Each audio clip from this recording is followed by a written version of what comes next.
Hello बच्चों, कैसे हो आप सब। Hope all of you are fine. आज हम करते हैं एक्सरसाइज 6.3 का क्वेश्चन नंबर 14। देखिए, sides A B and A C and median A D of triangle A B C. एक ट्रैंगल है ए बी सी, उसकी साइड्स जो हैं ए बी ए सी और एक मीडियन है A D, are respectively proportional to sides. वो प्रोपोर्शनल है किसके साइड, किसके साथ, P Q P R and median P M. एक दूसरी ट्रैंगल है बच्चे पी क्यू आर, उसकी जो साइड्स हैं पी क्यू पी आर और पी एम के साथ वो डायरेक्टली प्रोपोर्शन है।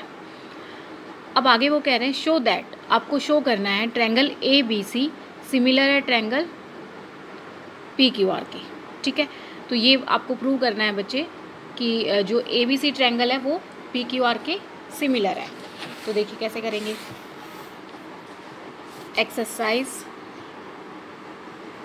6.3 क्वेश्चन नंबर 14। तो सबसे पहले बेटा हम इनकी फिगर बनाते हैं। तो देखिए इन्होंने क्या बोला है, एक ट्रायंगल है ए बी सी, तो हम यहाँ से ड्रॉ कर लेते हैं।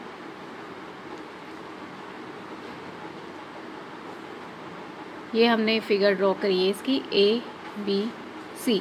दूसरा उन्होंने क्या बोला है, एक मीडियन भी है, तो ये हो गई हमारे पास डी पॉइंट। और वो कह रहे हैं दूसरी ट्रायंगल है, इस ट्रायंगल को नेमिंग हम कर देते हैं बच्चे। तो यहाँ से पी क्यू आर, और इसमें जो मीडियन है उसको हम नाम दे देते हैं एम। ठीक है बच्चे, तो देखिए अब हमारे पास यहाँ पे गिवन क्या है। गिवन इन्होंने बताया है कि सारी साइड्स जो हैं ए बी अपॉन में पी क्यू, फिर दूसरा बोला है ए सी अपॉन में पी आर, और तीसरा बोला इन्होंने जो मीडियन है ए डी अपॉन में पी एम। ये प्रोपोर्शन है अब एक दूसरे के साथ में, तो हम लिख सकते हैं इसको ए बी अपॉन में P Q is equal to A C upon में P R is equal to A D upon में पी एम। ठीक है बच्चे, तीनों साइड्स को हमने प्रोपोर्शन में रख दिया है।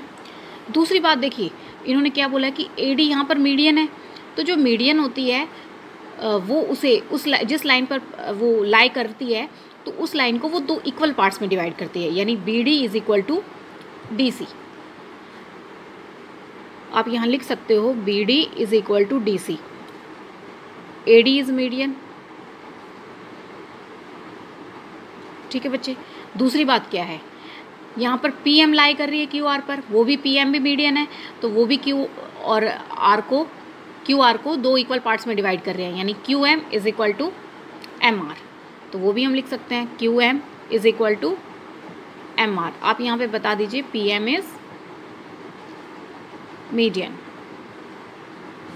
ठीक है बच्चे, तो ये हो गया है हमारा। अब देखिए टू प्रूव हमें क्या करना है। टू प्रूव हमें करना है बच्चे triangle A B C similar है ट्रायंगल पी क्यू आर के। ये दोनों ट्रायंगल्स हमें सिमिलर प्रूव करनी है।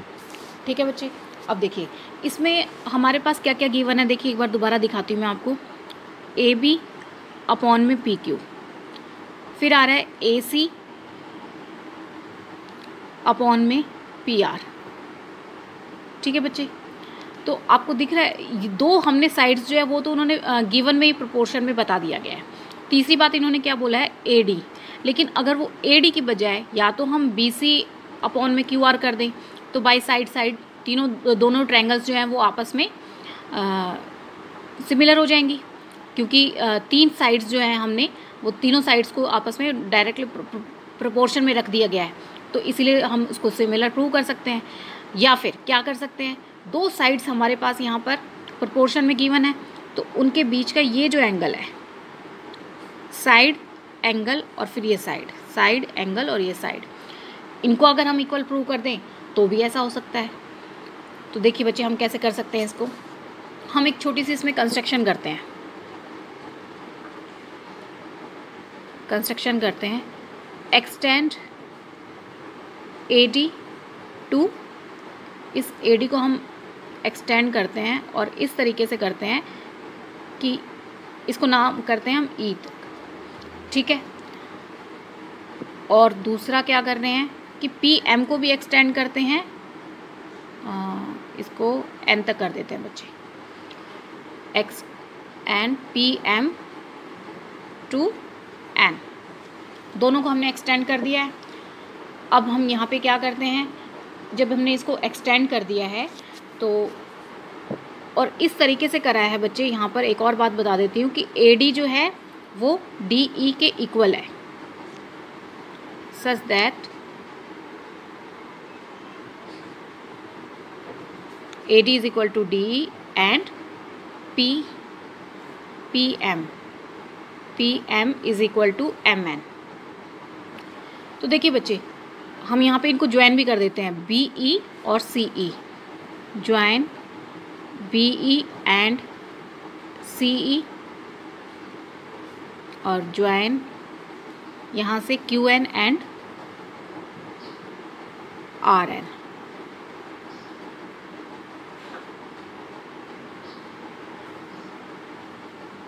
ये पॉइंट बच्चे यहाँ लिख देती हूँ मैं Q।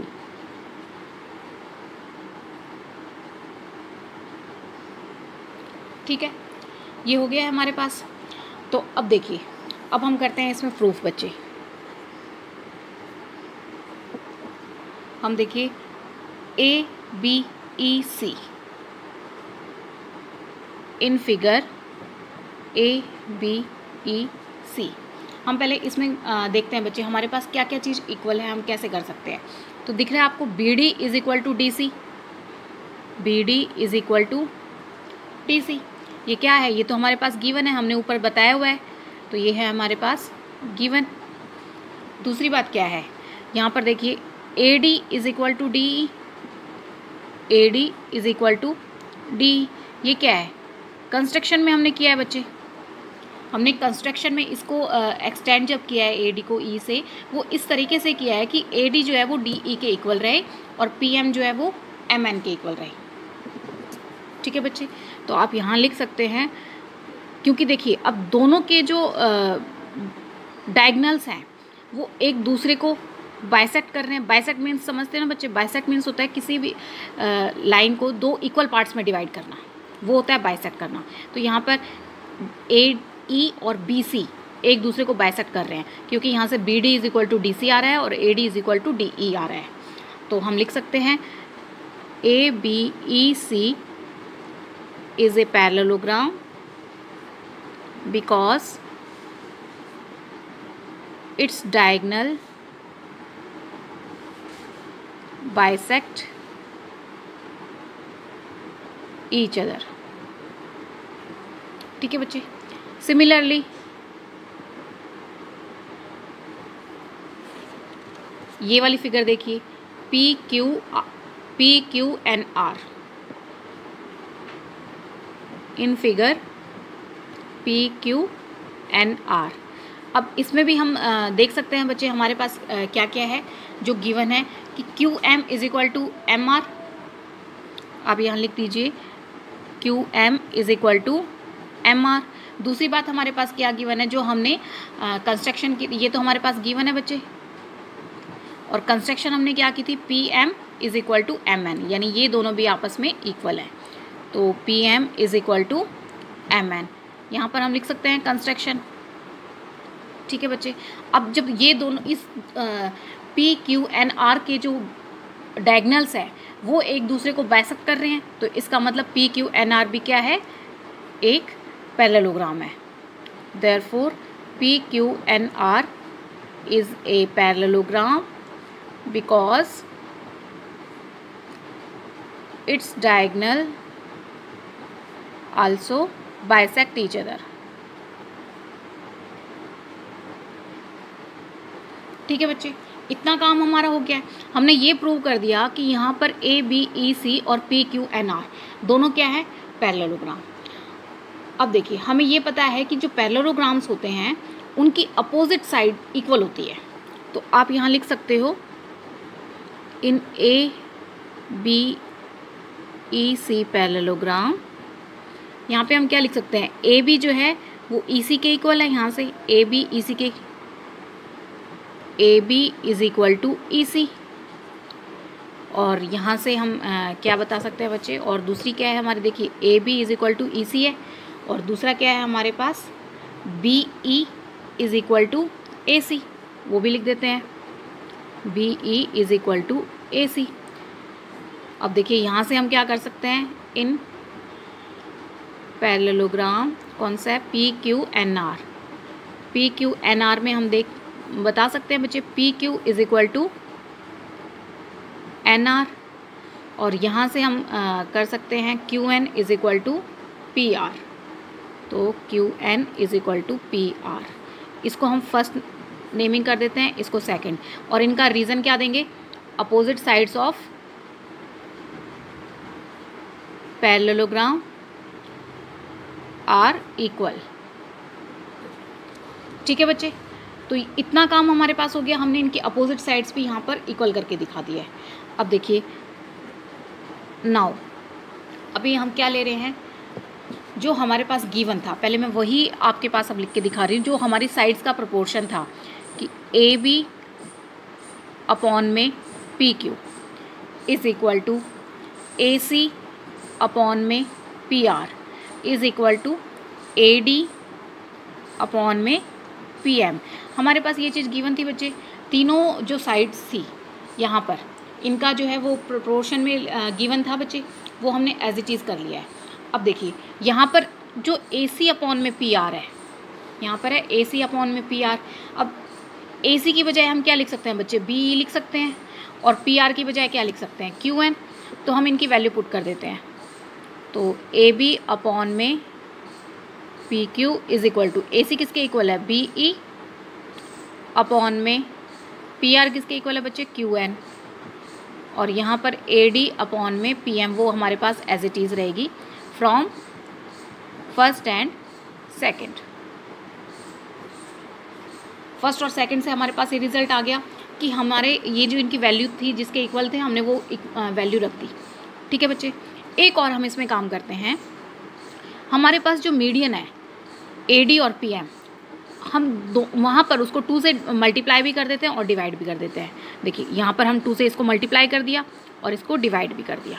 देखिए बच्चे, इससे कोई फ़र्क नहीं पड़ता, मैं आपको रफ में दिखाती हूँ। अगर ये ए डी अपॉन में पी एम है, अगर हमने इसे 2 से मल्टीप्लाई कर दिया, 2 से डिवाइड भी कर दिया, तो 2 से 2 कैंसिल आउट हो जाएगा, बचेगा तो हमारे पास A D upon P M. तो ये और ये दोनों सेम बात है, तो आप इसको ऐसे लिख सकते हो, ए डी को ट्वाइस ऑफ ए डी और पी एम को लिख सकते हो ट्वाइस ऑफ पी एम। ठीक है बच्चे, इसी तरीके से आप ट्वाइस की बजाय कई बार हमें ज़रूरत पड़ती है तब हम हाफ़ भी कर लेते हैं, जैसे हाफ़ ऑफ ए डी लिखें और हाफ़ ऑफ पी एम लिख सकते हैं, तो वो तो हाफ़ कैंसिल आउट हो जाएगा, बचेगा तो हमारे पास वही, तो इसीलिए हम उसको ऐसे लिख सकते हैं। अब देखिए यहाँ से हम करते हैं कि ए बी अपॉन में P Q is equal to B E upon में Q N is equal to, इसकी वैल्यू मैं अभी बताती हूँ बच्चे। देखिए हम कैसे कर सकते हैं, यहाँ से देखिए हमारे पास, मैं आपको फिगर में दिखाती हूँ। पहले आपको फिगर में दिख रहा है बच्चे ए ई को हम क्या लिख सकते हैं, क्योंकि ए डी और डी ई दोनों इक्वल पार्ट्स हैं, और ए ई को हम लिख सकते हैं ए डी प्लस में डी ई, तो ए ई को हम लिख सकते हैं ए डी प्लस में डी ई। इसकी फिगर मैं बच्चे आपको यहाँ पर इस तरीके से बना के दिखा देती हूँ। ये है हमारे पास ए बी ई और ये पॉइंट है हमारे पास डी। इसी तरीके से यहाँ पे एक और ये बता देते हैं, बार बार आपको ऊपर नहीं जाना पड़ेगा। यहाँ पर है हमारे पास पी क्यू एन और ये एम, ये हमारी फिगर है बच्चे। तो देखिए यहाँ से ए ई को हम क्या लिख सकते हैं, ए डी प्लस में डी ई, वो लिख लिया। अब हमें पता है ये दोनों तो इक्वल पार्ट्स हैं, तो हम इसको ए डी प्लस में डी ई को भी हम लिख सकते हैं ए डी, तो is equal to 1 + 1 twice of A D हो गया। तो ये ए ई की वैल्यू आ गई है हमारे पास। ठीक है बच्चे, अब इसी में देखिए यहाँ पर इसको पी एन को हम क्या लिख सकते हैं, पी एन को हम लिख सकते हैं पी एम प्लस में एम एन, क्योंकि ये भी हमारे पास इक्वल पार्ट्स हैं। तो पी एम प्लस में एम एन, अब P N is equal to P M plus में, क्योंकि पी एम और एम एन दोनों इक्वल पार्ट्स हैं, तो हम एम एन की बजाय भी पी एम ले सकते हैं। हम वही लेंगे बच्चे, यहाँ पे हमें ए डी की जरूरत थी तो हमने डी ई नहीं लिया है, डी ई को ए डी रख लिया। हमें पी एम चाहिए तो हम एम एन नहीं लेंगे, हम पी एम लेंगे, और एम एन की बजाय भी हम क्या लिख देते हैं, पी एम। तो P N is equal to twice of PM। इसको ऐसे लिख सकते हैं बच्चे। तो अब हम इसकी वैल्यू रख देते हैं कि हमारे पास ट्वाइस ऑफ AD किसके इक्वल है, AE के, तो वो लिख देते हैं यहाँ पर AE। ट्वाइस ऑफ PM किसके इक्वल है, PN के, तो वो भी हम लिख देते हैं अपॉन में PN। अब देखिए बच्चे, यहाँ से ये जो ट्रायंगल आ रही है हमारे पास ABE, पहले मैंने ये वाली ट्रायंगल ली है बच्चे, ठीक है। तो जब मैंने ये वाली ट्रायंगल ली है तो इस ट्रायंगल में अब हमारे पास, क्योंकि हमने क्या लिखा है बच्चे, मैं यहाँ पे थोड़ा सा ये भी बना देती हूँ ताकि आपको क्लियर समझ में आ जाए। यहाँ से ये पॉइंट है हमारे पास R और यहाँ से ये पॉइंट है हमारे पास C, ठीक है बेटा। अब यहीं से देख लीजिए, AB अपॉन में PQ हो गया है हमारे पास। दूसरा कह रहे हैं BE अपॉन में QN, दूसरी साइड भी हो गई है हमारे पास। तीसरी क्या साइड बची है, AE, तो AE अपॉन में PN, वो भी हमने प्रोपोर्शन में कर दिया है। तो तीनों साइड्स हमारी प्रोपोर्शन में इक्वल हो गई हैं, और जब तीनों साइड्स हमारी प्रोपोर्शन में इक्वल हो गई तो हम क्या कह सकते हैं कि ट्रायंगल ABE, मैंने अभी ये वाली ट्रायंगल ली है, और PQN, therefore triangle ABE similar है ट्रायंगल PQN के। दोनों ट्रायंगल्स को मैंने यहाँ पर सिमिलर प्रूव कर दिया है बच्चे। एक और इसमें अगर मैं आपको बात बताऊं बच्चे, तो जो हम, क्योंकि हमने ये एंगल इक्वल प्रूव करेंगे, इस एंगल को हम 1 मान लेते हैं, यहाँ पे 2 ले लेते हैं, इसको हम 3 ले लेते हैं, इसको हम 4 ले लेते हैं, ठीक है बच्चे। तो जब हमारी ये दोनों ट्रायंगल्स, ये हमारा 1 है बच्चे, ये 2 है, ये 3 है, और ये हमारा 4 है, तो जब हमारी ये दोनों ट्रायंगल्स जो हैं यहाँ पर हमने सिमिलर प्रूव कर दिया है, तो हम क्या लिख सकते हैं इसको कि एंगल 1 जो है ये वाला, क्योंकि मैंने अभी ये वाली ट्रायंगल सिमिलर प्रूव की है इसके, तो एंगल 1 जो है वो एंगल 3 के इक्वल है। हम यहाँ लिख सकते हैं angle 1 is equal to angle 3, ठीक है बच्चे। इसको हम नेमिंग कर देते हैं, ये हमारा थर्ड है, फर्स्ट सेकंड और ये थर्ड, ठीक है बच्चे। अब देखिए, जैसे मैंने ये ट्रायंगल ABE और PQN को सिमिलर किया है, उसी तरीके से हम इसको भी कर सकते हैं। ACE सिमिलर है PRN के। तो ये बच्चे अब मैं करके नहीं दिखा रही हूँ, क्योंकि यही 3 स्टेप्स हैं इसमें, सेम इसी तरीके से होगा। तो आप यहाँ लिख सकते हो सिमिलरली, कौन कौन सी ट्रायंगल्स हम लिख सकते हैं, ट्रायंगल ACE सिमिलर है किसके, PRN के, ट्रायंगल PRN के। जब ये दोनों ट्रायंगल्स भी हमने सिमिलर प्रूव कर दिए हैं, तो हमारे पास क्या रिजल्ट निकल के आएगा कि ये जो एंगल 2 है, अब ये जो एंगल 2 है ये एंगल 4 के इक्वल हो जाएगा। मैंने यहाँ भी आपको दिखाया है बच्चे, एंगल 2 एंगल 4, तो हम लिख सकते हैं angle 2 is equal to angle 4। तो इसको हम नाम दे देते हैं 4th इक्वेशन। अब देखिए, हम दोनों को ऐड कर देते हैं, ऐड थर्ड एंड फोर्थ, तो दोनों को प्लस करते हैं, लेफ्ट हैंड साइड वाले left hand side, angle 1 plus में angle 2 is equal to right hand side वाले यहाँ पर राइट हैंड साइड में करेंगे, तो एंगल 3 प्लस एंगल 4 हो गया। अब देखिए, एंगल 1 प्लस एंगल 2 हमारे पास कौन सा एंगल बन रहा है, ए, और एंगल 3 प्लस एंगल 4 हमारे पास कौन सा एंगल बन रहा है, पी। तो हम यहाँ पे लिख सकते हैं एंगल 1 प्लस एंगल 2 हमारे पास क्या है बच्चे, एंगल ए, और एंगल 3 प्लस एंगल 4 हमारे पास आ गया है एंगल पी, ठीक है बच्चे। अब देखिए आगे वो क्या कह रहे हैं, और उन्होंने यहाँ पे ऊपर गिवन हमें क्या किया था बच्चे, ए बी अपॉन में पी क्यू। एक बार दिखा देती हूँ मैं आपको, देखिए ए बी अपॉन में पी क्यू, ए सी अपॉन में पी आर। हमें जो मीडियन है बीच की, हमें वो नहीं चाहिए, क्योंकि हमें दोनों ट्रायंगल्स को यहाँ पर सिमिलर प्रूव करना है, तो मैं इसको छोड़ देती हूँ, अभी इन्हीं दोनों को ले रहे हैं। तो ए बी अपॉन में P Q is equal to A C upon में पी आर हो गया बच्चे। ये क्या है हमारे पास, गिवन। अब देखिए ए बी अपॉन में पी क्यू, यहाँ से आपको साइड दिखाती हूँ बच्चे, ए बी अपॉन में पी क्यू, दूसरी क्या साइड है, ए सी अपॉन में पी आर, और ये वाला एंगल भी हमने इक्वल प्रूव कर दिया है। तो साइड, फिर एंगल, और फिर साइड, तीनों चीज़ हमने प्रोपोर्शन में, दोनों साइड्स प्रोपोर्शन में इक्वल कर दिए हैं, और बीच का एंगल भी हमारा इक्वल हो गया है। तो हम क्या लिख सकते हैं, therefore triangle A B C similar है ट्रायंगल पी क्यू आर के। आप यहाँ लिख सकते हो बाय SAS। किससे हमने सिमिलर प्रूव कर दिया? ये साइड एंगल साइड से हमने दोनों ट्रायंगल्स को सिमिलर कर दिया है, हैंस प्रूव्ड। तो ये हमारा आंसर है बच्चे। अगर आपको मेरी वीडियो पसंद आई हो तो इसे लाइक करें, शेयर करें, सब्सक्राइब करें और बेल आइकन प्रेस करना ना भूलें। Thank you for watching my video.